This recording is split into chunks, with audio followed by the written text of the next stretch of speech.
Hello and welcome back to my channel. I'm Upasana Taneja.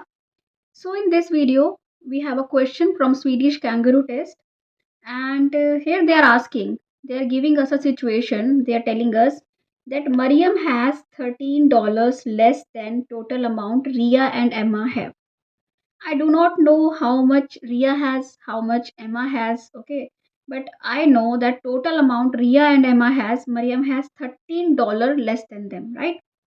And Ria has $5 more than total amount Emma and Mariam have. So this type of question will confuse us. So whenever we have this type of question, we should always try to make equation. How?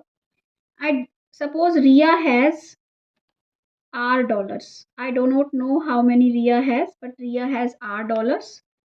Okay. I could say it XYZ as well. But since they are named Ria Emma, so we will not get confused. And Emma has E dollars. Okay, and Mariam has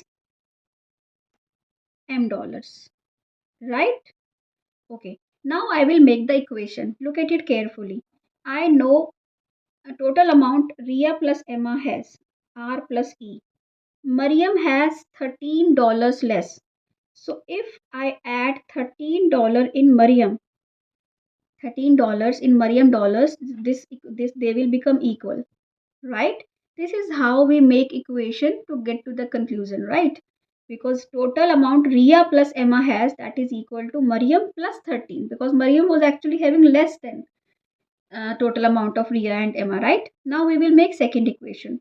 Ria has $5 more. Ria has more, okay? So if I subtract from Ria, I will get total amount Emma plus Mariam.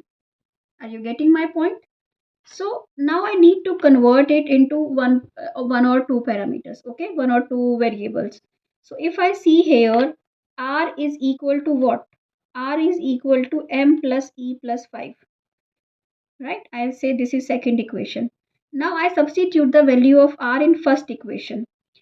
M plus E plus 5 plus E is equal to M plus 13. This is first equation.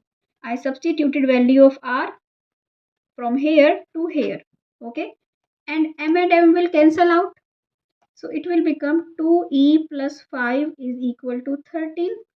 This implies 2e is equal to 8 and e is equal to 4. So Emma has $4, right? So and they were asking how much Emma has. Emma has $4, okay? So I hope you understood this. This was very easy. You just need to observe the question, understand the situation, and make it in form of equation whenever you have this type of question, okay? If you like it, do subscribe to my channel. And if you want to watch or like to solve maths riddles, you can follow me on Instagram and Facebook, right? So thank you for watching. Bye bye.